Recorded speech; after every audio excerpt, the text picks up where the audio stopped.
ये बात सच है कि हम लोग एक अच्छे दौर से नहीं गुजर रहे हैं। कोरोना वायरस से हमारा देश ही नहीं पूरी दुनिया प्रभावित है और सबसे ज्यादा प्रभावित है हमारे डेली वेज वर्कर्स, जो देश के अलग अलग कोने से आते हैं रोजगार के लिए, ताकि वो अपना और अपने परिवार का पेट पाल सके। गिव इंडिया, एक्शन एड और हेलो लाया है मैं भी कोविड वॉरियर, एक इनिशिएटिव जिसमें हम सब साथ आए और कोविड-19 से लड़े। So join the cause and support our daily wage workers. जय हिंद।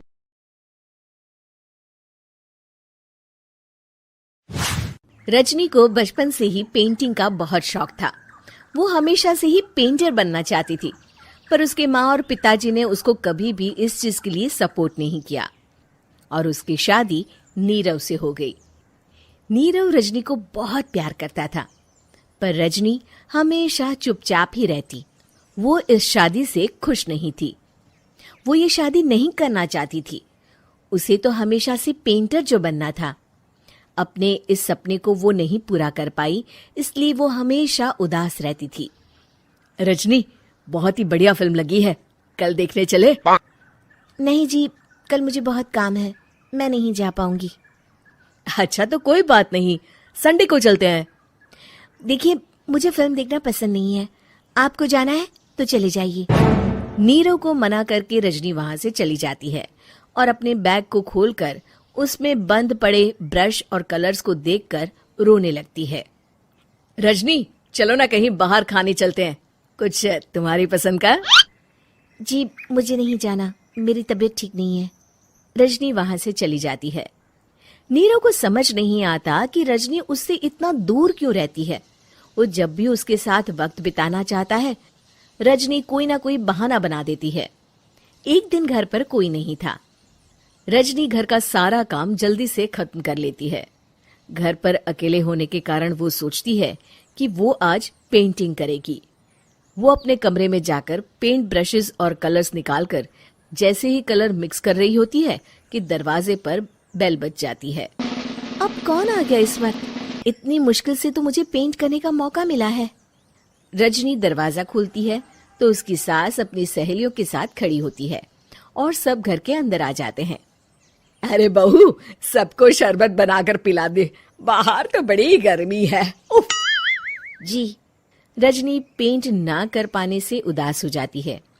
उसे गुस्सा भी आ रहा होता है कि उसने इस शादी के लिए हाँ क्यों कह दी।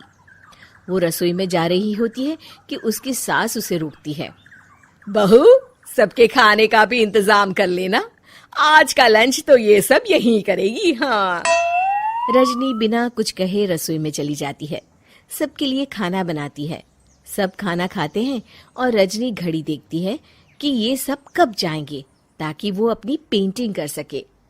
जब शाम होती है तब सब चले जाते हैं अपने घर।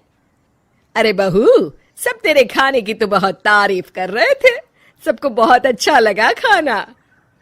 आपको मुझे सुबह बताना चाहिए था ना कि आपकी सहेलियां आ रही हैं। पता भी है कितना वक्त लगा सारा खाना बनाने में। अरे बहू, तू ऐसे कैसे बात कर रही है मुझसे? तो और कैसे बात करूं? मैं इस घर की कोई नौकरानी नहीं हूं कि इतना काम करूंगी। रजनी अपने कमरे में जाकर दरवाजा बंद कर लेती है। शाम को जब नीरव आता है तो उसकी माँ उसे पूरी घटना के बारे में बताती है। क्या रजनी ने आपसे इस तरह बात की माँ? हाँ, और पता नहीं उसे क्या हो गया है, शाम से बाहर भी नहीं आई है। मैंने तो कई बार आवाज दी, खाना भी नहीं खाया उसने। तू ही बात करके देख ले बेटा। नीरव अपने कमरे का दरवाजा खटखटाता है।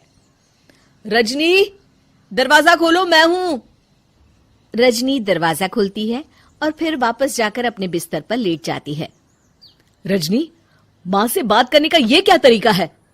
मैंने कोई गलत बात नहीं की है। अरे तुम क्यों ऐसे बर्ताव कर रही हो सबके साथ? क्या तुम इस शादी से खुश नहीं हो? रजनी कुछ नहीं बोलती। अरे बताओ मुझे रजनी, क्या ये शादी तुम्हारी मर्जी के खिलाफ हुई है? हाँ, मैं ये शादी कभी नहीं करना चाहती थी।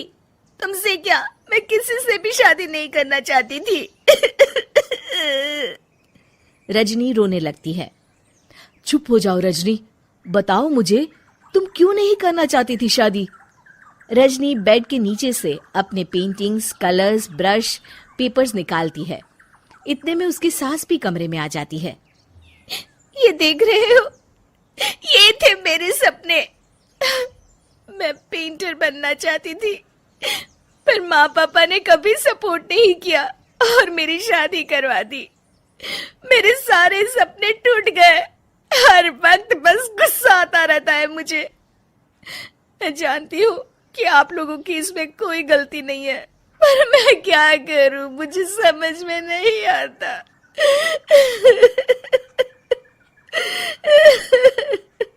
रजनी फूट फूट कर रोने लगती है। मुझे माफ कर दीजिए, आप दोनों के साथ मैं बहुत बुरा बर्ताव कर रही हूँ। अरे रजनी बेटा, चुप हो जाओ तुम। नीरव पानी लेकर आता है। ये लो पानी पियो और शांत हो जाओ। रजनी पानी पीती है और उसकी सास पेंटिंग्स देख रही होती है। अरे नीरव, हमें तो पता ही नहीं था कि हमारी बहू कलाकार है। अरे कितनी अच्छी पेंटिंग्स बनाई है, देखो तो।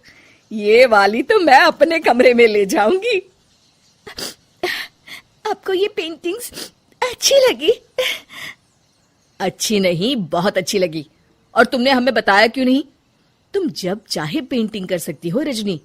हम तुम्हारे सपनों को पूरा करने में तुम्हारा पूरा साथ देंगे। हाँ बेटा, हम कला की कद्र करते हैं। हम कलाकार तो नहीं, पर मुझे गर्व है कि मेरी बहू एक कलाकार है। रजनी, नीरव और सास तीनों हंस पड़ते।